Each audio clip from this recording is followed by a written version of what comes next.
Subscribe to our channel by clicking the subscribe button. Click the bell button and enjoy the latest uploads from our channel.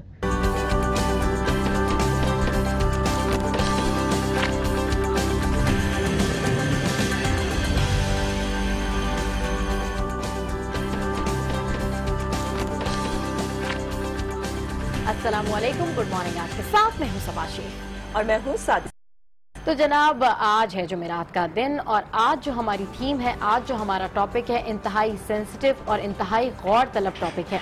और ये topic गौर तलब क्यों है? क्योंकि ये topic है मेड्स और सर्वेंट कल्चर के हवाले से। इन मालिक की बात की जाए तो वहाँ पर ये कल्चर इतना आम नहीं है। इसकी वजूहात और इसका कॉन्टेक्स्ट कुछ अलग है, उसके ऊपर एक अलग बहस बनती है। लेकिन पाकिस्तान में सर्वेंट और मेड का कल्चर बहुत ज्यादा कॉमन है और साथ साथ बांग्लादेश में भी।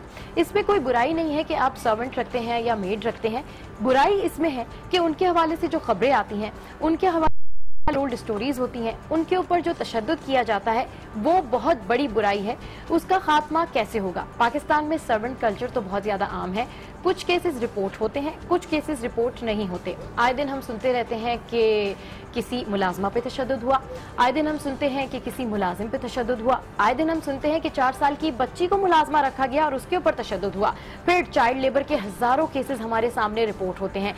इनकी अगर 2017 या उससे पहले के स्टैट्स के ऊपर नजर डालें तो लाखों बच्चे इस तशद्दुद का शिकार हुए हैं और लाखों बच्चे पाकिस्तान में ऐसे हैं जिनके केसेस रिपोर्ट ही नहीं होते हैं। हम इसके बारे में जरूर बात करेंगे कि जो लोग भी ऐसे सर्वेंट्स रखते हैं वो लोग किन बेसिस के ऊपर इन सर्वेंट्स को हायर करते हैं। यहाँ बहुत सारी ऐसी एजेंसीज भी हैं जो सर्वेंट्स को प्रोवाइड करती हैं बहुत सारी फैमिलीज को, लेकिन ये फैमिलीज सर्वेंट्स के लिए कोई कॉन्ट्रैक्ट नहीं करती, ये फैमिलीज एम्प्लॉयर कोई कॉन्ट्रैक्ट नहीं करती, ये फैमिलीज इनके तहफ़्फ़ुज़ात के लिए कॉन्ट्रैक्ट में कोई शिकें नहीं दाखिल करती। क्योंकि देही इलाकों से जो लोग गुर्बत में जी रहे हैं शहर आकर आबाद होते हैं और इन फैमिलीज को अपने बच्चे दे देते हैं। हमारा मुल्क वो मुल्क है जहां पर लोग अपने बच्चे बेच रहे हैं, तो फिर इन बच्चों के ऊपर तशद्दुद पे नजरसानी कौन करेगा?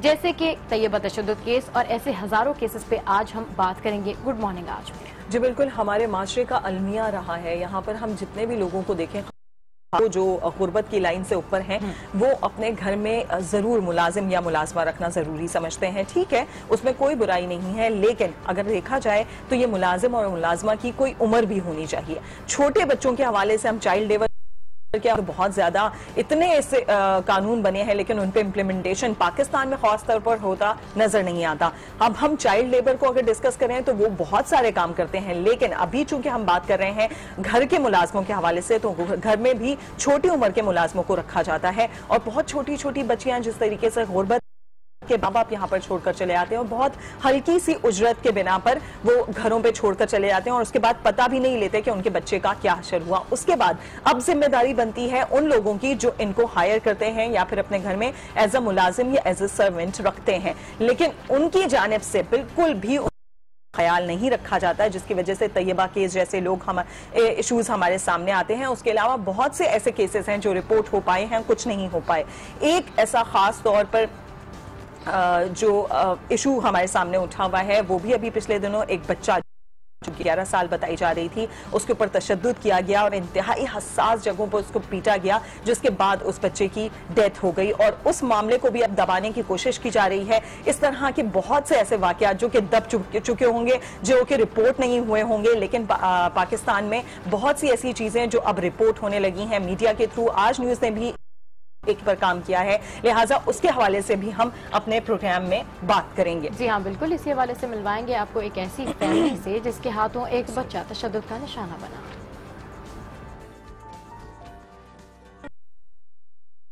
उनके घर गए थे, उन्होंने जाते साथ हम लोगों को मारना शुरू कर दिया था, मेरे भाई को भी और मुझे भी। मेरे भाई को उन्होंने लोहे के चम्मच के साथ, लोहे के राड के साथ मारना शुरू कर दिया था और वो मुझे भी मारते तो लोहे के चम्मच के साथ और लोहे के राड के साथ, लकड़ी की सोटी के साथ। और आप जी और आपको इसी हवाले से एक और फैमिली से जो पैकेज बनाया है वो दिखाते हैं।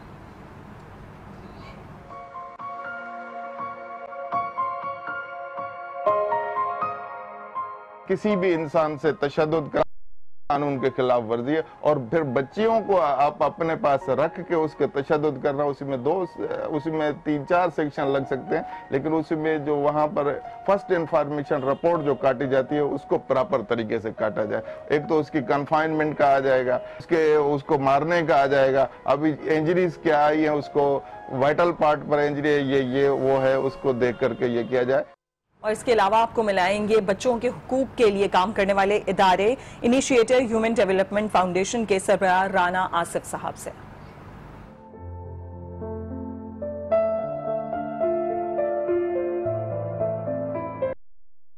अगर देखें तो पाकिस्तान ने 1989 में आलमी मुआहदा बराए हुकूक अतफाल जो है UN convention for the right of sine किया और उसे रेटिफाई किया 1990 में।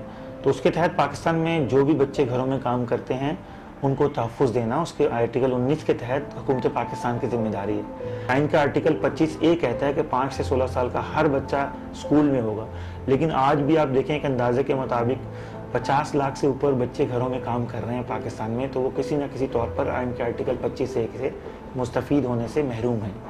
इन तमाम टोल्ड और अनटोल्ड स्टोरीज हाश रिपोर्ट्स पर नजर डालेंगे, लेकिन सबसे पहले देख लेते हैं कि आज अखबारात की शह सुर्खियां क्या कह रही हैं।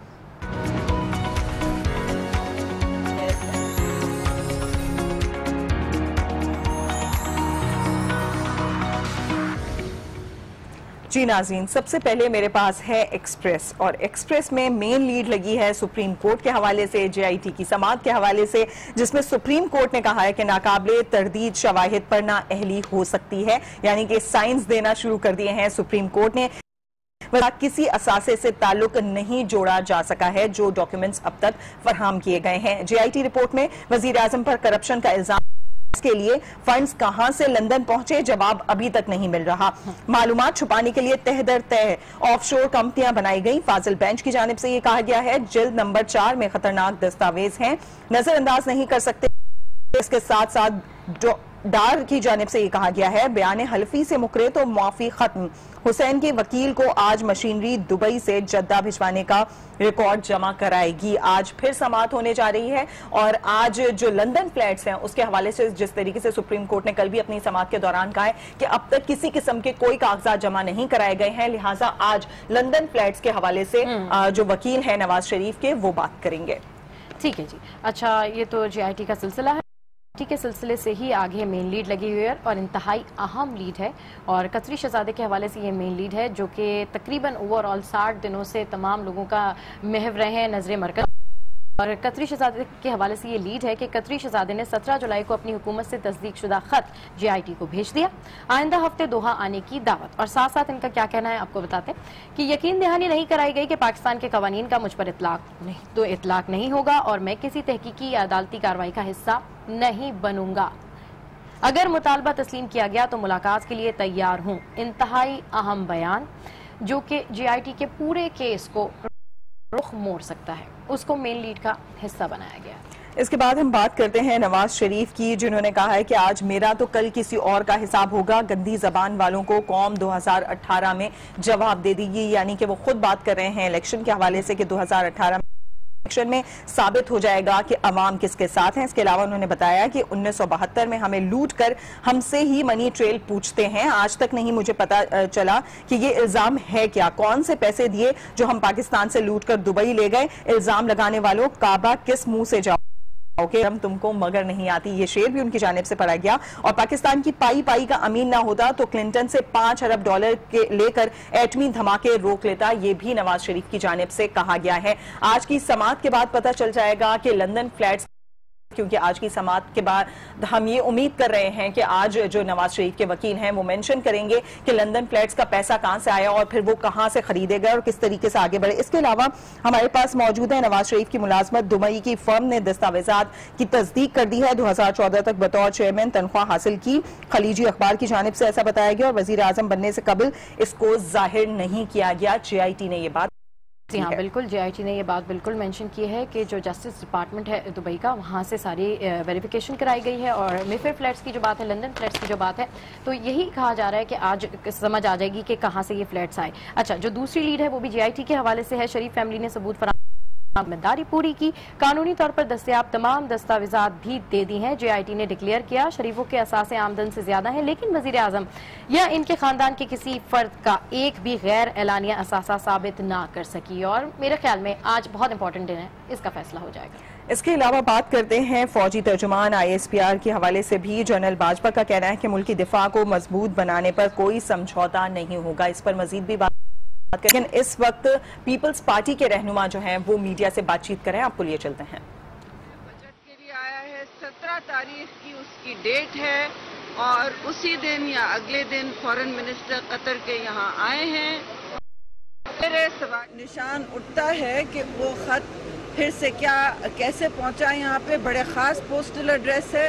और ये भी कि अब जो स्टेज पर आ गए हैं बहुत सी बातें, 5 ऐसे और खतूत निकाले गए रात को जैसे कि नए खतूत हैं।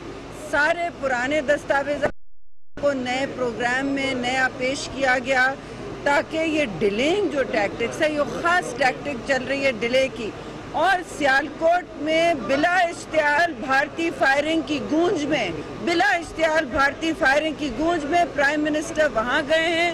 उन्होंने अपने जात की बात की है, अपने राइवल्स को क्रिटिसाइज किया है, तनकीद का हदफ बनाया है, खास तौर से पीपल्स पार्टी और उसकी क़यादत को कि हम पर उछाल रहे हैं बात।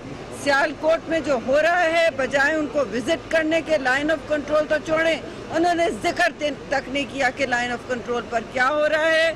बिला इश्तिहार फायरिंग की गूंज में उन्होंने अपनी की और अपनी करप्शन, अशरों की करप्शन की दिफा की है, उस करप्शन की बात की। और ये नहीं बताते चले पूरे मुल्क को कि जनरल जियाउल हक ने उनको 1 रुपए में वापस उनकी सारी इत्तेफाक फाउंड्रीज देती और उसके साथ करोड़ों सरमाया उनको फिर से शुरू करने के लिए दिया।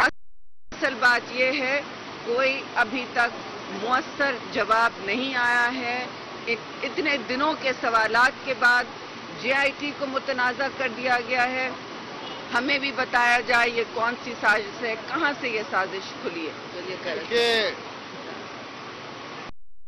साहब और उनके बच्चों की तरफ से, हुकूमत वक्त की तरफ से पहले दिन से सवालों के जवाब नहीं दिए जा रहे, चीजों को स्पिन किया जा रहा। कभी अदालत पे एतराज है, कभी JIT पे एतराज है, कभी किसी की शक्ल पे एतराज है, इदारे पे एतराज है, कभी किसी खत पे एतराज है। और आज एक और मोतरज़ खत ले आए। जिस तरह पहलों की फेट बनी है, लगता तो यूं ही है कि अदालत उनको इतना ही वजन देगी। अब मेरा जी का जाना ठहर गया है, सुबह गया कि शाम। इस वक्त में आके अगर कोई सबूत, अगर कोई बात इससे पहले उनके पास होती तो सारी दुनिया में पाकिस्तान की और उनकी जो जग हंसाई हुई है, इससे पहले ही वो डॉक्यूमेंट फाइल कर दिए होते। और आज ये भी देखना है कि वजीर आजम साहब के वकील जो सारा इसरार करते रहे प्रोक्योरमेंट ऑफ डॉक्यूमेंट्स के तरीकाकार पे, आज क्या तरीकाकार इख्तियार हुआ है। सो आज हम भी देखते हैं, कौम भी देखेगी। हम के सुप्रीम कोर्ट के बाहर मीडिया से बातचीत करें तो एक दफा फिर उन्हें नवाज शरीफ को, शरीफ फैमिली को उन्होंने निशाना बनाया। जिस तरीके से शहरी रहमान का कहना था कि सियालकोट में जाकर नवाज शरीफ ने बजाय इसके कि जो भारतीय बिला इश्तिहार फायरिंग चल रही है वहां पर लोग मर रहे हैं, उसके हवाले से बात करते उन्होंने सिर्फ अपनी जात के हवाले से बात की है। चलें जी, बिल्कुल अपनी जात के हवाले से भी बात की और साथ साथ उन्होंने बड़ा अहम नुक्ता भी पॉइंट आउट किया है जो के हवाले से है। और वो अदालत के जो है लेटर हेड पे आया है, लेटर बॉक्स के ऊपर आया है। तो उन्होंने कहा इंतहाई हसास जो है वो पता है जिसके ऊपर ये लेटर आया और इस लेटर के हवाले से उन्होंने काफी ज्यादा तनकीद की है। अच्छा जी, जो दूसरी लीड्स है वो है शरीफ खानदान लंदन फ्लैट्स ऑफशोर कंपनियों का मिल्कियती दस्तावेजात आज जमा कराएगा। और जो शॉर्ट न्यूज है वो ये है कि बरतानवी सॉलिसिटर ने पनामा केस के अहम सबूत ट्रस्ट डीड की तस्दीक कर दी है। जी, मैं बात कर रही थी जिस तरीके से इससे पहले भी ISPR के हवाले से, ISPR की जानिब से बताया गया है ऑपरेशन खैबर 4 के हवाले से कि वो स्टार्ट होने जा रहा है, इसका ऐलान कर दिया गया है। और वही यहाँ पर डिस्कस हुआ है कि मुल्की दिफा को मजबूत बनाने पर कोई समझौता आर्मी चीफ का हैवी इंडस्ट्रीज टेक्सटिला का दौरा भी हुआ है और मुख्तलिफ हिस्सों का मुआयना। ISPR की प्रेस कॉन्फ्रेंस के हवाले से आपको बताते चलें कि ऑपरेशन खैबर फोर का आगाज कर दिया गया है, जिस पर सबा एक दफा फिर से एतराजात उठा दिए गए हैं अफगानिस्तान की जानिब से। अफगानिस्तान ने पता नहीं किस बात पर एतराजात उठाए हैं, ये अभी तक ISPR को भी पता नहीं चल सका, क्योंकि ISPR ने कहा है बिला जवाज एतराजात उठाए गए हैं, कोई वजह नहीं बनती इनकी, लेकिन चूंकि वो ऑपरेशन वहां पर होने जा रहा है वादी, लिहाजा उस पर उन्होंने मुख्तलिफ किस्म के तहफ़्फ़ुज़ात बताए हैं। जी हाँ बिल्कुल, और पाक फौज के इस ऑपरेशन के लिए हमारी दुआएं हमारे जवानों के साथ हैं। अच्छा जी, जो नेक्स्ट हमारा पेपर है वो है बिजनेस रिकॉर्डर, और बिजनेस रिकॉर्डर की जो अहम लीड है वो है JIT didn't exceed mandate, SC tells government council. और इसके अलावा यहाँ पर एक और लीड है जो कि है negative politics slowed pace of progress. और जो दूसरी न्यूज है वो है government steps ups criticism of JIT। और तीसरी लीड जो है वो है लॉयर्स के हवाले से ऑब्जर्व्स स्ट्राइक्स। तो ये तमाम लीड्स जो हैं ये JIT से रिलेटेड हैं। ये तमाम लीड्स जो हैं उनका ताल्लुक JIT से है, जिनको बिजनेस रिकॉर्डर ने अपनी अहम खबर का हिस्सा बनाया। जी बिल्कुल, डॉन भी डिस्कस करेंगे, लेकिन यहाँ पर एक अहम खबर है वो शामिल करते हैं। आपको बताएं कतरी शहजादे का नया खत मंजर आम पर आ गया है, जिसकी कॉपी आज न्यूज ने भी हासिल कर ली है। कतरी शहजादे शेख हम्माद बिन जासिम का कहना है कि आपकी अदालत के बुलाने पर पाबंद नहीं हूं, पेश होने के लिए दोहा में मुलाकात कर सकता हूं। मजीद क्या उन्होंने कहा है इस खत में जानेंगे। हमारे साथ मौजूद है हमारे नुमाइंदे अली फुरकान से। जी अली फुरकान, बताइएगा एक और खत।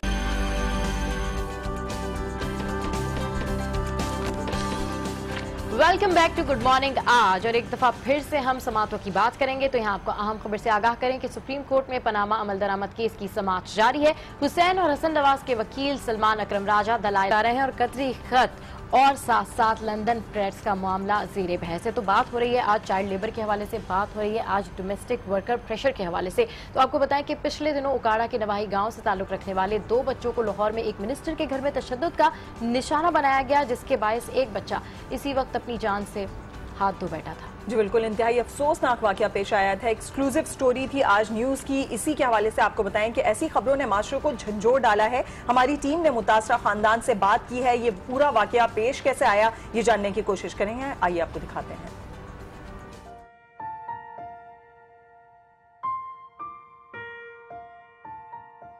हम लोग 3-4 साल पहले उनके घर गए थे। उन्होंने जाते साथ हम लोगों को मारना शुरू कर दिया था, मेरे भाई को भी और मुझे भी। मेरे भाई को उन्होंने लोहे के चम्मच के साथ, लोहे के राड के साथ मारना शुरू कर दिया था और मेरे भाई को गलत जगह पे लगी, जिसकी वजह से मेरे भाई को बहुत ज़्यादा पेन होना शुरू हो गया। वो उसी टाइम वो हॉस्पिटल लेके गए, एक्सरे करवाया। डॉक्टरों ने कहा भी इसका हड्डी में कोई मसला नहीं है, वैसे से सोच है। और मेरे भाई को फोत होने से पहले मेरे भाई को 1-2 दिन पहले बहुत ज़्यादा दर्द होने शुरू हो गई और वो मुझे भी मारते थे लोहे के चम्मच के साथ और लोहे के राड के साथ, लकड़ी की सोटी के साथ। और मेरे अम्मी अबू मिलने के लिए आते थे, उनको टरखा देते थे भी नहीं बच्चे घर नहीं है, सैर करने के लिए गए हुए हैं, फिरने गए हुए हैं, शॉपिंग करने के लिए गए हुए हैं। इन्होंने मेरी अम्मी अबू को धोखे में रखा था भी तुम लोगों के बच्चों को हम लोग पढ़ाएंगे, लिखाएंगे, स्कूल भेजेंगे, ट्यूशन भेजेंगे, हम लोग इनकी सारी पूरी जरूरत पूरी करेंगे। जिसकी वजह से मेरे भाई की डेथ हुई तो हम लोग गए, हम लोगों ने अपने अब्बू को बताया, भाई को बताया, मामू को बताया। इसी वजह से मेरे भाई वगैरह ने कहा भी नहीं, अब हम लोगों ने नहीं जाना।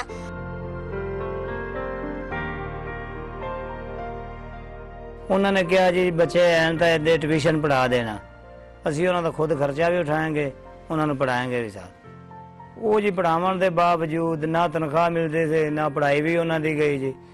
उन्होंने मार मार के ते अखीर तो जी मैं ही गया, मैं क्या जी नाले बच्चों को खर्चा दे, उन्होंने नाले मिले उन्हें कहा जी बच्चे गए मेरी बाजी के घर इन्हों की दावत है साढ़े सारे की। उन्हें जी तो बाद दूसरे दिन आना, तीसरे दिन आना, तुस आके खुद मिल लेना, तुसी अपना नंबर दे। मैं कहा नंबर अगे भी उन्होंने साथ है जी, नंबर उन्हें लैके भी तो वो जी अखीर से ईद आई गुजरी, देख लो कितने दिन हो गए। मेरा जी आखिर 3-4 साल तो बच्चा काम कर रहे थे, काम जी अगे तो कर रहे सर, 3-4 साल तो साड़ी इन्होंने मुलाकात नहीं हुई बच्चों की जी।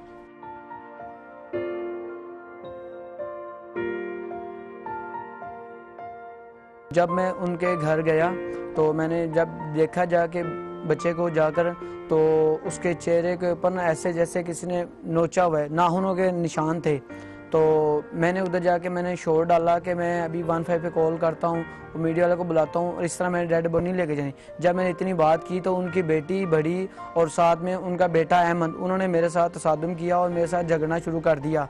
वो कहने लगे कि तुम जल्द से जल्द यहाँ से अपनी डेड बॉडी ले जाओ और यहाँ पे चिल्लाओ मत, शोर मत करो, तुम जल्द से जल्द तुम यहाँ से ले जाओ। बच्चों इतने डरे हुए थे कि बच्चे ये नहीं बता सकते थे कि हमें हमारे साथ ये तशद्दुद हुआ है, हमारे साथ ये ज्यादती जुल्म हुई। इतना उनको डराया धमकाया गया। हमें इंसाफ चाहिए। जिस तरह हमारा लगता है जिगर हमसे दूर हो गया, हम उसको फांसी के फंदे के ऊपर लटना देखना चाहते हैं। हमें कुछ नहीं चाहिए, ना कोई पैसे, ना कोई बंगला गाड़ा, हमें ऐसा कोई चीज़ें हमें नहीं चाहिए। हमें बस इंसाफ चाहिए। वज़ीर आला से और हमारे चीफ जस्टिस से यही अपील है कि हमें इंसाफ दें बस।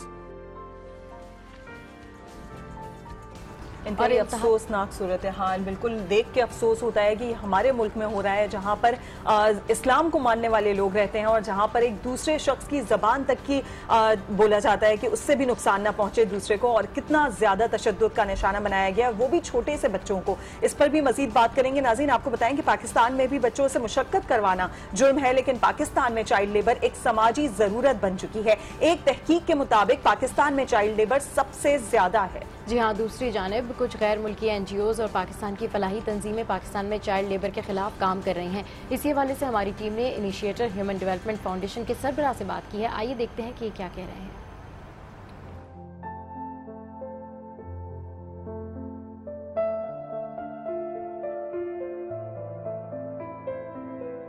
मेरा नाम राना आसिफ हबीब है और मैं सोशोलॉजिस्ट हूँ, एडवोकेट हूँ और प्रेसिडेंट हूँ इनिशिएटर ह्यूमन डेवलपमेंट फाउंडेशन का। हमने 1999 में ये ऑर्गेनाइजेशन बनाई थी जब जावेद इकबाल ने 100 बच्चों को तेजाब के ड्रमों में मर्डर कर दिया था, और 2004 में हमने पहला सेंटर फॉर स्ट्रीट चिल्ड्रन बनाया जहाँ पे रिसर्च हो, PhD हो, मास्टर्स हो, ताकि लोगों को इस बारे में रिसोर्स डेवलप हो।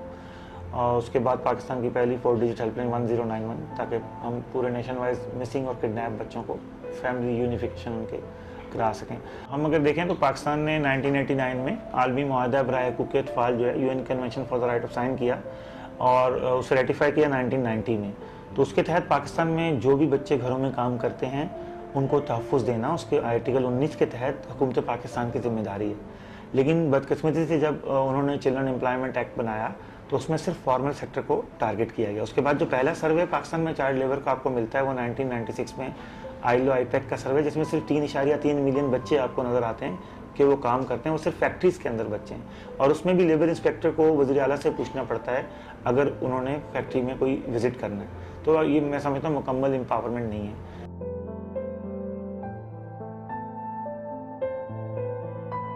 इनका आर्टिकल 25A कहता है कि 5 से 16 साल का हर बच्चा स्कूल में होगा, लेकिन आज भी आप देखें एक अंदाजे के मुताबिक 50 लाख से ऊपर बच्चे घरों में काम कर रहे हैं पाकिस्तान में, तो वो किसी न किसी तौर पर आइन के आर्टिकल 25A से मुस्तफ़ीद होने से महरूम हैं। तो ये हमारी अपना भी जो ऑर्गेनाइजेशन है, जब हमने देखा कि बच्चे क्यों तालीम से महरूम हैं, तो पाकिस्तान में 29% बच्चों के अलावा किसी का पैदाइशी सर्टिफिकेट ही नहीं है, तो वो स्कूल कैसे जाएंगे। काम करने वाले बच्चों के साथ जिस तरह लाहौर का वाक़या हुआ, अंदोनाक वाक़या हुआ, इससे पहले शाजिया का वाक़या अगर आप देख लें, इससे पहले तैयबा का वाक़या देख लें, कि कानून के ना होने की वजह से फ़ायदा जो है वो उन लोगों को हो रहा है जो बच्चों को घरों में लेते हैं, अब्यूज़ करते हैं, ना सिर्फ उनसे सेक्शुअल अब्यूज़ करते हैं बल्कि फ़िज़िकल अब्यूज़ करते हैं। तो ज़रूरत इस चीज़ की है कि जो लोग हमारा जो आवाम है वो बच्चों को उस वक्त मुलाजमत में ना रखें, क्योंकि ये उनकी खेलने कूदने की उम्र है, ये उम्र उनकी ऐसी है कि तालीम की उम्र है।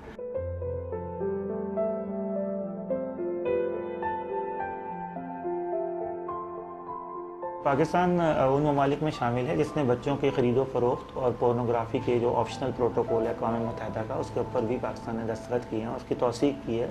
पाकिस्तान की जिम्मेदारी है कि बच्चों को ख़रीदो फ़रोख्त से बचाया जा सके। बदकिस्मती से एक पूरा ठेकेदारी का निज़ाम मौजूद है जिसमें बच्चों की पहली 3 तनख्वाहें ठेकेदार ले जाता है और वो बंगलों में, फ्लैटों में, मासियाँ ये बच्चे ला के ख़ास तौर पर सदरन पंजाब से, जनूबी पंजाब से और कराची में कायम जो 60 बर्मी और बंगालीज़ की आबादीज़ हैं, या वहाँ से या अफ़गानी आबादी से वो आपको मुलाजिम ला के देता है और एक ठेकेदारी का माफिया मौजूद है जो एडवांस पैसे लेके वालिदैन अपने बच्चों को उनमें वहाँ पे हवाले कर देते हैं। और तब बातें मंजर आम पे आती हैं जब मीडिया किसी एक केस को सामने लाता है। हज़ारों केस जो हैं वो कारपेट के नीचे ही दब जाते हैं। मैं समझता हूँ जिसके लिए गवर्नमेंट ऑफ पाकिस्तान को एक ऐसा लाएअमल अपनाना चाहिए कि इन फैमिलीज़ को माइक्रो क्रेडिट से या सोशल एंटरप्रेन्योरशिप से या बिजनेस एंटरप्रेन्योरशिप से जब तक बड़े बेरोजगार रहेंगे, बच्चे घरों में, बंगलों में, फैक्ट्रियों में, बच्चे मुख्तलिफ जगहों पे काम करते रहेंगे।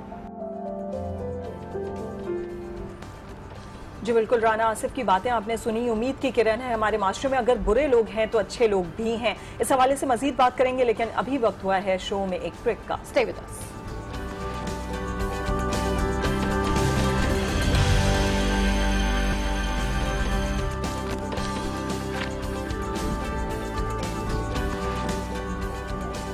जी नाज़रीन, वेलकम बैक। हमारे साथ स्टूडियोज़ में मौजूद हैं बच्चों के हुकूक के लिए काम करने वाले इदारे, जिस तरीके से हमने इससे पहले आपको पैकेज भी दिखाया। प्रेसिडेंट हैं इनिशिएटर ह्यूमन डेवलपमेंट फोरम के, और इनके हवाले से हमने आपको पैकेज दिखाया है और अभी हमारे साथ स्टूडियोज़ में मौजूद हैं। इनसे बात करते हैं। राना साहब, बहुत बहुत शुक्रिया आप हमारे साथ यहाँ पर मौजूद हैं। हालांकि आज बहुत ज़्यादा मसरूफियात थी आपकी, लेकिन इसके बावजूद अच्छा, ये स्टोरी लाहौर की हमारे सामने आई है, एक और स्टोरी, यानी कि इससे पहले भी हमने जुल्म की बहुत सी दास्तानें हैं जो नशर की हैं, और एक और दास्तान अब हमारे सामने है। और इंतहाई अफसोस के साथ बताना पड़ता है कि पढ़े लिखे लोगों के घरों में इस तरह के वाकयात हो रहे हैं। पहले तो आप स्टोरी के हवाले से हमें जरा डिटेल्स में बताइएगा कि इससे पहले भी इस तरह हो चुका है और ये चीज़ें क्यों सामने नहीं आ पाती हैं। देखिए, ये क्रेडिट जाता है पूरा इलेक्ट्रॉनिक मीडिया को और उन रिपोर्टर्स को और उन DOPs को और उन कैमरा पर्सन को जिन्होंने अपनी जान पर खेल के इस तरह की स्टोरी सामने लाते हैं।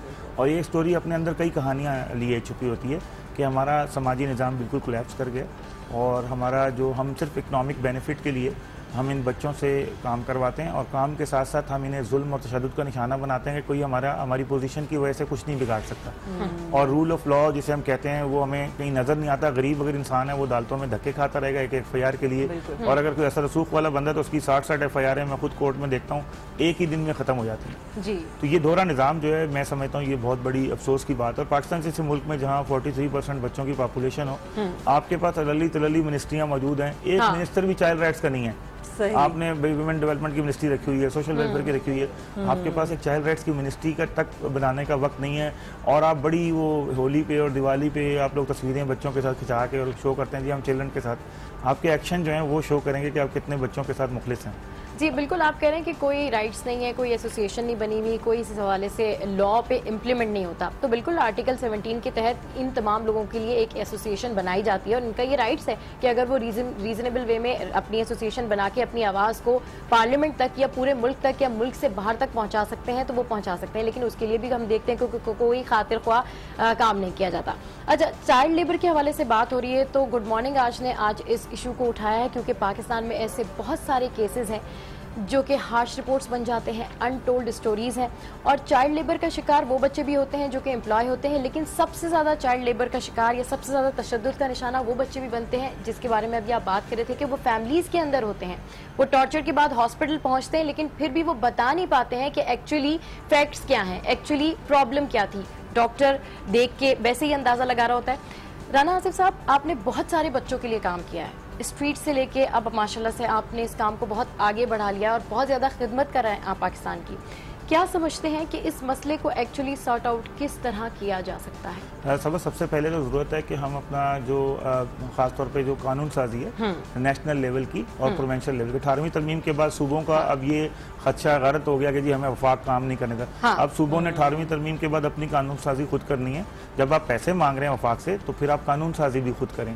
और ख़ास तौर पर आप देखें सूबे सिंध में जिसमें 29 डिस्ट्रिक्ट हैं, 23 यूनियन काउंसिल है, वहाँ पर आपने क्या कानून बनाना है कि घरों में कामकाज करने वाले बच्चों को तहफ़्फ़ुज़ मुसलसल मरबूत और मुनज़्ज़म तरीके से कैसे आपने देना है। पहला अमल तो ये। दूसरा ये कि इंटरनेशनल जो कंप्लाइन है यानी आलमी मुआहदा बराए हुकूक़ अतफ़ाल है, उसकी दफ़ा 19 कहती है कि सबको आपने तहफ़्फ़ुज़ देना है। दफ़ा 20 में कहते हैं जिन बच्चों के कोई वालिदैन उनके पास हों या ना हो फिर भी आपने उनको तहफ़्फ़ुज़ देना है। तो ये जो हमारा दुख की बात है कि अब तक हम चाइल्ड FIR सिस्टम नहीं ला सकते। अगर बच्चे को उसके माँ बाप बेच जाते हैं, मैंने केस किया सबा बोर्ड बेसन में, एक बच्चे को उसके वालिदैन 40,000 रुपये एडवांस लेके वहाँ रुझान मज़ारी में चले गए वापस। अब वो 40,000 रुपये लेके चले गए। अब वो जो शख्स था वो एक तो शराब पीता था और थोड़ा इंजीनियर था, जहनी तौर पे प्रॉब्लम था। अब वो उसको बच्चे को मार के जहनी तस्कीन हासिल होती थी। जब मैंने उसके साथ काउंसलिंग के सेशन किए और जब उस बच्चे ने कहा कि मैं अपनी रिपोर्ट कहाँ दर्ज कराऊं, जब हम थाने गए बोर्ड बेसन तो हमें मालूम हुआ कि पाकिस्तान, देखें अभी तक पाकिस्तान ने चिल्ड्रन कंप्लेंट का जो ऑप्शनल प्रोटोकॉल है यूएन का, उसके ऊपर साइन नहीं किया। उसके अंदर बदनीति शामिल है बिल्कुल, क्योंकि सब जो कानून साज बनाने वाले लोग हैं, कोई भी ऐसा MNA MPA नहीं होगा जिसके घर पे मैं और आप जाएं और कोई बच्चा ना काम करे और वो अपने आप को सर्टिफिकेशन शो करे कि मेरे घर में बच्चे काम नहीं करते, या मैं ऐसे कपड़े नहीं पहनती, या मैं ऐसे कपड़े नहीं पहनता जो बच्चों के हाथ से बने हुए ना हो। सही, बिल्कुल। तो ये सर्टिफिकेशन जो है ना, ये एक तो स्टेट लेवल पे मैंने आपको बताया ये, और दूसरी ये है कि जो जिस तरह आज हम GITs बना रहे हैं बहुत से और इश्यूज पे, कभी आपने ये GIT बनाई कि इस मुल्क में खवातीन और बच्चों को हुकूक नहीं मिल रहे, और वो हुकूक में रोकने वाले इदारे कौन कौन है, उनको क्यों नहीं हम सजा दे पाते? इसीलिए मैंने आर्टिकल 17 राना आसिफ, अगर हम बात करें, बहुत सी आपने कहा कानून साजी नहीं हो रही, बहुत सी कानून जो इससे पहले बने हुए थे 18वीं तरमीम से पहले भी, और अगर बात की जाए पोर्नोग्राफी की तो खास तौर पर 14 मार्च 2016 में भी एक नया कानून जो अमेंडमेंट पहले से मौजूद था उसके अंदर अमेंडमेंट की गई थी और उसमें बोला गया था कि जो पनिशमेंट है वो भी बढ़ाई जाएगी और जो बच्चों के हुकूक हैं उनको भी ज्यादा फैला दिया गया था। लेकिन उसके बाद हमने देखा कि वो भी कहीं किताबों की नजर हो गया। इम्प्लीमेंटेशन क्यों नहीं हो पाती? उसकी वजह ये है कि ये कानून जब बनाते हैं उसके अंदर लेकुनाज और इतनी एम्बिग्यूटी इबहाम रखते हैं। आपको छोटी सी मिसाल दूं, इन्होंने 1992 में कानून बनाया bounded labour abolition act, bounded labour system abolition act, ना नॉमन तेल होगा ना राधा नाचेगी, पूरा सिस्टम कौन एबॉलिश कर सकता है? आपको बनाना चाहिए था कि बाउंडेड लेबर को एलिमिनेशन के लिए ये सजा होगी अगर कोई किसी को जबरी मुशक्कत के तौर पर घर पे रखेगा या कहीं पे भी रखेगा, भट्टा मजदूरी कहीं भी, मगर इन्होंने उसको टेक्निकलिटी तौर पे ऐसा बनाया कि वो ये आज तक एक FIR भी उसमें लॉन्च नहीं हो सकी। जितने केस आपको ये NGOs बड़ा ड्रामा दिखाती है ना, ये सब 491 की एप्लीकेशन है कि हफ्से भेजा में रखा हुआ, उसको छुड़ा के वो वहाँ का DPO भी, वहाँ की NGO भी प्रेस कॉन्फ्रेंस करती है, हमने बहुत बड़ा तीर मार लिया। लेकिन ये गवर्नमेंट लेवल पे, गवर्नमेंट लेवल पे हमें एक तो कानून जब बन रहा हो उस टाइम शहरियों की कितनी पार्टिसिपेशन है, फिर कानून पे जब अमल दरामद के लिए उसके रूल्स बनाए जाएं, उस रूल्स के अंदर क्या शहरियों का रोल है, और शहरी जो आपने लेने हैं, मिसाल के तौर पे चाइल्ड प्रोटेक्शन अथॉरिटी अगर हुकूमत सिंध ने बनाई है, उसमें आपने चाचा मामे वाली वही सो कॉल्ड NGOs को ले ली, जो खुद एब्यूजर है वो दूसरे को क्या तहफ़्फ़ुज़ दे? तो आपने अपने चाचे मामों को अगर बैठाना है अथॉरिटी के अंदर तो फिर वही होगा कि 973 सिग्नलों पे भी आपको बच्चे नजर आएंगे। किसी डिफेंस के बंगले में चले जाएं, कहीं भी आप चले जाएं, आपको कहीं ना कहीं पॉश एरिया हो या लोअर एरिया, कहीं ना कहीं बच्चे ही बच्चों को खिलाते हुए नजर आएंगे। शॉपिंग सेंटर्स में ये देखने को जी, शॉपिंग सेंटरों में आप देख लें कि वो जिसने कैरिंग कॉर्ड पकड़ा होता है उसकी एज कितनी है और जो कॉर्ड में बच्चा है उसकी एज कितनी है। सही। अच्छा राना आसिफ साहब, बिल्कुल एक अहम और इंतहाई अहम टॉपिक है जो आज हम डिस्कस कर रहे हैं, चाइल्ड लेबर के हवाले से। जो फैमिलीज ये एम्प्लॉय हायर करती हैं, किसी भी बड़ी फैमिली में आप देख लें कि 2 छोटे छोटे बच्चे होते हैं जो कि छोटे छोटे से बच्चों को खिला रहे होते हैं, उनकी तहफ़्फ़ुज़ के लिए, उनकी हेल्थ के लिए, उनकी टेक केयर के लिए, उनकी एजुकेशन के लिए कोई इकदाम नहीं किए जाते। और अगर हुकूमत ही की बात करें तो सारे हमारे फंड्स, हमारा मुल्क एक ऐसा मुल्क है जहाँ पर ज़कात का प्रॉपर सिस्टम है, वो भी इन लोगों तक नहीं पहुंचती, फंड्स इनके खा जाते हैं। फिर जिन घरों में इनकी परवरिश हो रही होती है वो इनके घर का एक तरीके से हिस्सा होते हैं, लेकिन जब उनकी अपनी फैमिली की बारी आती है तो वो डिस्क्रिमिनेशन का सिलसिला शुरू हो जाता है। तो जो लोग ऐसे एम्प्लॉयर हायर करते हैं, और खासकर उन एजेंसीज की भी बात करूंगी जो कि फैमिलीज को सहूलत देने के लिए कहती हैं कि जी हमारे पास सर्वेंट्स हैं, आप आके हमसे सर्वेंट्स ले जाएं। जी, पहले महीने की तनख्वाह, वो पहले महीने की 3 तनख्वाहें ले लेते हैं ताकि हमने आपको आज, क्योंकि वो आप अगर बड़ी बड़ी बेगमात या पॉश एरिया में बैठे ना, तो आजकल ड्राइंग रूम में पता क्या बात है, मासी टू सर्च है ना, मासी is a very difficult way. इस पे वो 1 घंटा डिबेट करती है कि हमें अगर मुझे अच्छी मासी मिल जाए ना तो मैं तो IBA में पोजीशन ले आऊं। तो ये बातें, और ये मेरी शादी होगी ये छोटी उम्र में, और अब मुझे पढ़ना है और मुझे मासी चाहिए, ये वो हमारा कॉस्मेटिक माशरा है। और NGOs क्यों नहीं बोलती? NGOs इसलिए नहीं बोलती कि अगर मैं इन MNA MPS के साथ एडवोकेसी करूंगी घरों में काम, तो ये MNA MPA कल को मेरे साथ MOU साइन नहीं करेंगे, कल को हमारी NGOs को इंटरनेशनल डोनर नहीं मिलेगा। इस खौफ की वजह से इस डोमेस्टिक चाइल्ड लेबर के इशू को हमने सबसे ज्यादा इग्नोर किया है। और आज टेलीविजन में आपने बहुत बड़ी एक हिम्मत की है और चैलेंज किया आज सोसाइटी को कि आपने उस तरफ जो कारपेट के नीचे दबा हुआ, इसको हम कहते हैं कारपेट के नीचे दबा हुआ इशू है, इस इशू को आपने निकाला और इसकी धूल झाड़ने का वक्त है। अगर आज हम अपने गंदे कपड़े खुद नहीं धोएंगे, कल को इंटरनेशनल आपके पाबंदियां लगेंगी। 2023 में आपका RGSP स्टेटस प्लस जो है खत्म होगा, आपकी एक्सपोर्ट जो है, आपकी शर्टें, आपके टावल रोडों पे रख के बिकेंगे तो खरीदेगा नहीं। तो हमारे जो बड़े बड़े चैम्बर ऑफ कॉमर्स में बड़े बड़े वो जो बैठे हुए ना टाइकून और जो फेडरेशन हाउसेज में, उनको थोड़ा सोचना चाहिए कि आज आप देख लें कल वो ग्लास जो टूटेगा आपका, फिर आपको कोई रिपेयर नहीं कर पाएगा। सही। राना साहब, आपने जिस तरीके से बात की कि हम उन लोगों की बात कर रहे हैं जहाँ पर बच्चे काम कर रहे होते हैं, पढ़ी लिखी फैमिलीज, फिर उसके बाद हमने जो लॉज बनाए गए हैं लेकिन उनका इम्प्लीमेंटेशन हम बिल्कुल भी नहीं देख रहे होते, उसकी भी बात की। लेकिन वो माँ बाप जो बच्चों को जाकर दूसरे घरों में दे आते हैं और खुद से अपनी जिम्मेदारी के साथ, क्योंकि ये लास्ट स्टोरी हम जो आज डिस्कस कर रहे हैं इसमें भी माँ बाप कह रहे हैं कि 3 से 4 साल तक बच्चे वहां पर थे और हम जब भी जाते थे हमसे मुलाकात नहीं होती थी। लिहाजा माँ बाप की जिम्मेदारी जो है वो कहाँ रह गई? 3-4 साल तक आपसे मिलने नहीं दिया गया, उनकी जानिब से बहाने बनाए जाते रहे, तो आपको तो कहीं ना कहीं तो फिर आपको जाके बात करनी चाहिए थी ना कि भाई हमारे बच्चों से मुलाकात नहीं हो पा रही। इन माँ बाप के रवैयों के हवाले से क्या बात? ये आपका $100 मिलियन क्वेश्चन है। जब हम पार्लियामेंटेरियन के साथ जिसके साथ भी बैठते हैं ना, ये वो क्वेश्चन है जिसके बाद वो कहते हैं चलें जी अभी चाय का टाइम, तो ये वो आपका क्वेश्चन है। जब हम बात करते हैं कि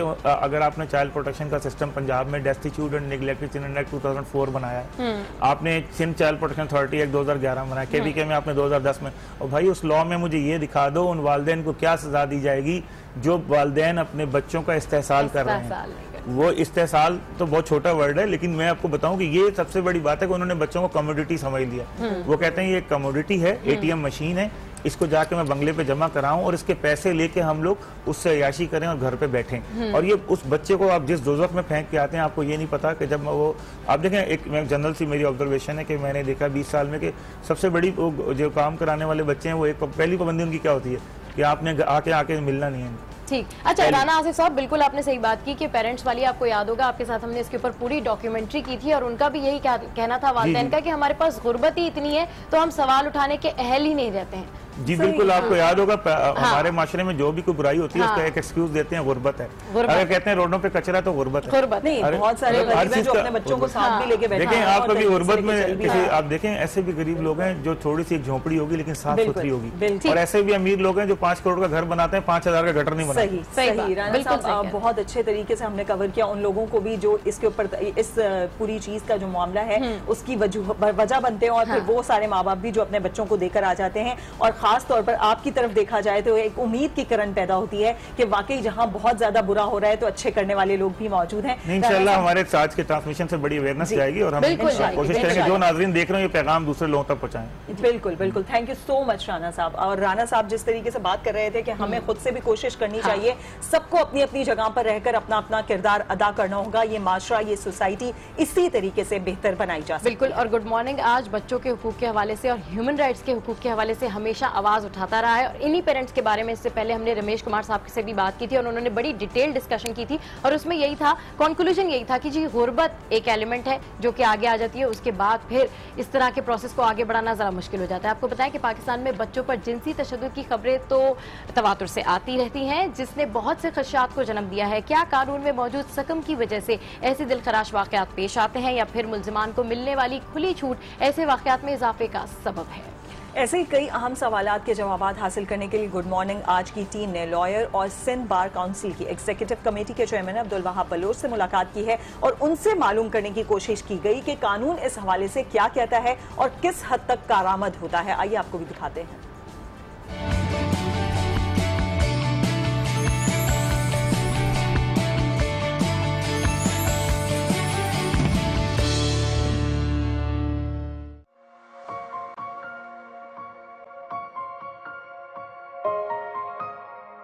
कॉन्स्टिट्यूशन का आर्टिकल 25 है, जेंडर के हिसाब से, चाहे मेल हो फीमेल हो या किसी भी सेक्ट का, हम इक्वल राइट है, फंडामेंटल राइट सबके इक्वल होते हैं। बच्चों को भी वही राइट है, बड़ों को भी वही राइट है।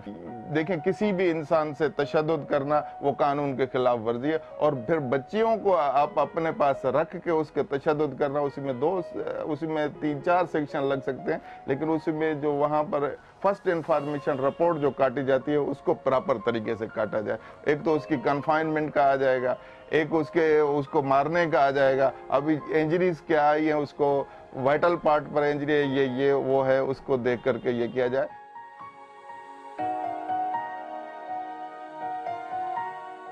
ये सजा उसी तशद्दुद की जो इंजरी होती है उसके लिहाज से होती है, वो सबके लिए सेम है।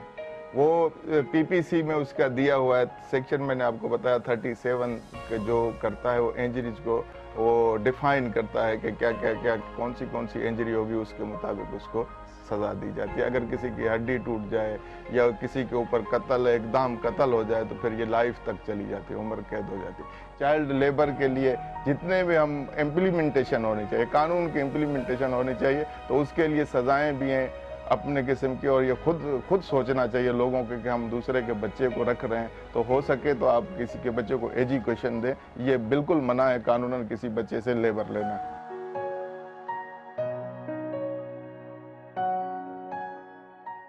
सिंध चाइल्ड प्रोटेक्शन अथॉरिटी बनाई है। अथॉरिटी एक बहुत बड़ी चीज है, उसको वसी माने में लिया जाता है, लेकिन आपकी एग्जिस्ट करती है या नहीं करती, ये union council, union committee, तालका, district, province, division level तक है। लेकिन अभी तक हमने कोई इदारा नहीं देखा, कोई चीज नहीं देखी, तो आप प्रोटेक्शन कैसे करेंगे? हमारे बच्चों को कोई लेबर तो हमें हर जगह पर मिल जाती है। क्या हमारी हुकूमतें, क्या ये अथॉरिटियां नहीं देख रही, उससे पूछ नहीं कर रही कि इस बच्चे को क्यों दिया? अभी तो मुल्क में शेल्टर हाउस बने हुए हैं, हर बंदा ये कहना चाहता है कि ये बच्चा मुझे दो, मैं इसको पढ़ाता हूँ या इसको एजुकेशन देता हूँ। तो भाई अगर ये हमारी सोसाइटी में ये जो चीज़ क्रिएट की गई है कि बच्चों से ही लेबर करा करके खाना है, इसके लिए इन अथॉरिटियों को, इन इदारों को, इस प्रोटेक्शन लॉ को, इनको इम्प्लीमेंटेशन करना पड़ेगा, तब होगा।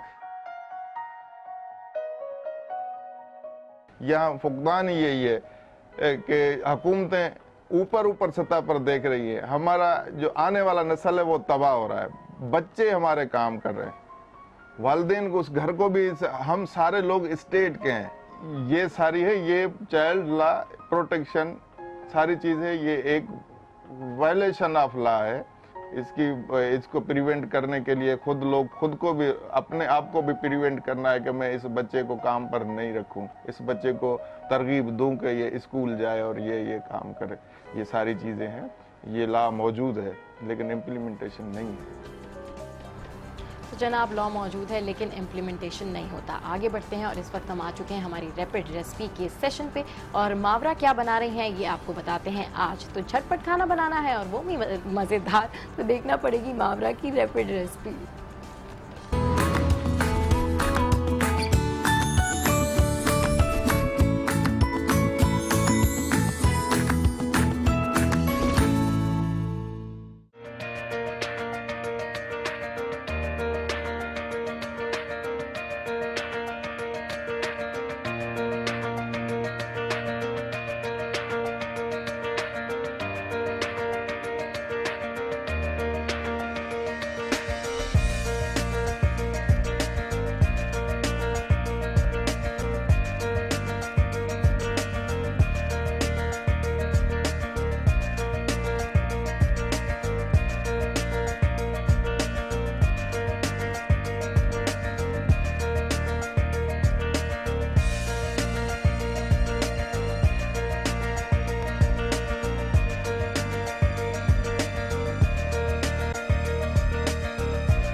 जी व्यूअर्स, देखिए आपने झटपट रेसिपी, और वाकई ये झटपट थी, बहुत जल्दी से तैयार हो गई। अभी शो में वक्त हुआ है एक ब्रेक का, जिसके बाद मिलेंगे पाकिस्तान के चमकते सितारे से। Don't go anywhere, stay with us, keep watching good morning आज।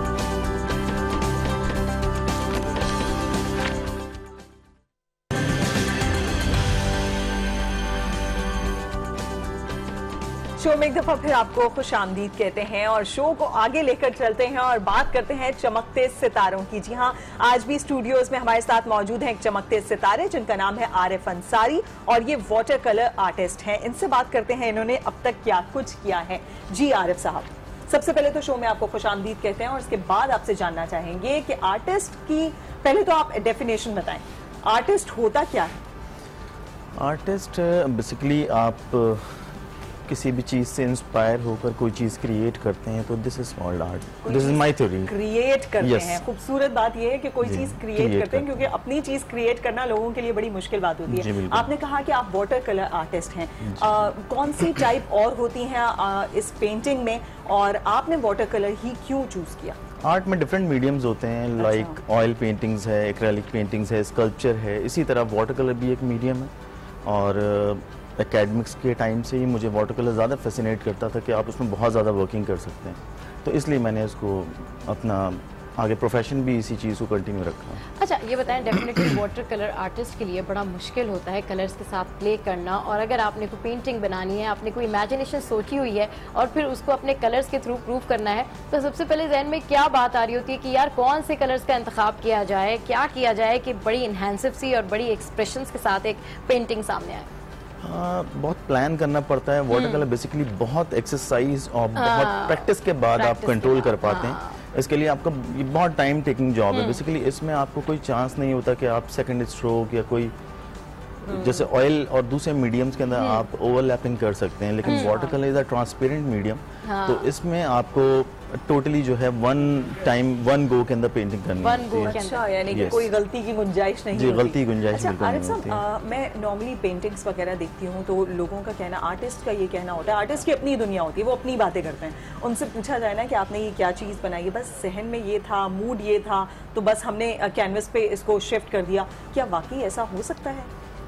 बिल्कुल हो सकता है। आप किसी भी चीज़ से इंस्पायर होकर आप अपनी एक कोई चीज़ क्रिएट करते हैं, लेकिन मेरा बेसिकली सब्जेक्ट लैंडस्केप रहा, तो मैंने ज़्यादातर लैंडस्केपिंग के लिए काम किया है। अब कराची में हमें इस तरह के व्यूज़ बहुत कम ही मिलते हैं। अच्छा, बाज़ दफ़ा आपकी एक कोई इनर समझें फीलिंग्स हैं कि आप उस चीज़ को मिस कर रहे हैं, तो इसके लिए फिर मुझे टूर करने होते हैं डिफरेंट वेकेशंस में। बात करेंगे, लेकिन हमारे पास आपके कुछ काम की फुटेज है जो दिखाते हैं और देखते हैं कि इन्होंने किस तरीके से वाटर कलर के साथ प्ले किया है। इंतहाई खूबसूरत। अच्छा, इसमें तो कहीं कराची का अक्स नजर नहीं आ रहा है, लेकिन आप टोटली मरी, इस्लामाबाद। Okay okay. अच्छा, इसमें क्या मौसम भी डिफाइन करने की कोशिश की गई है? बिल्कुल। बहुत ग्रीनरी दिखाई गई है, इसके अलावा पानी और सही, खास तौर पर जिस तरीके से आरिफ साहब आपका काम मैं देख रही हूँ, आपने नेचुरल सीनरीज जो है उनको बहुत ज्यादा लिया हुआ है, तो क्या शहरी जिंदगी से बहुत दूर है? शहरी ज़िंदगी में हम बेसिकली जिस सिटी में रहते हैं वहाँ वैसे ही बहुत ज़्यादा क्राउडेड हो चुकी हैं चीज़ें, तो ज़रा पीस ऑफ माइंड के लिए भी आप एक चेंज चाहते हैं कि ज़रा सुकून, और फिर डिफरेंट जगहों पे आप जाते हैं, डिस्कवर करते हैं चीज़ों को, तो इसलिए मेरी भी ख्वाहिश होती थी कि मैं जाऊँ, उनको देखूँ और फिर उनको पेंट करने की कोशिश करूँ। सही, बहुत खूबसूरत काम,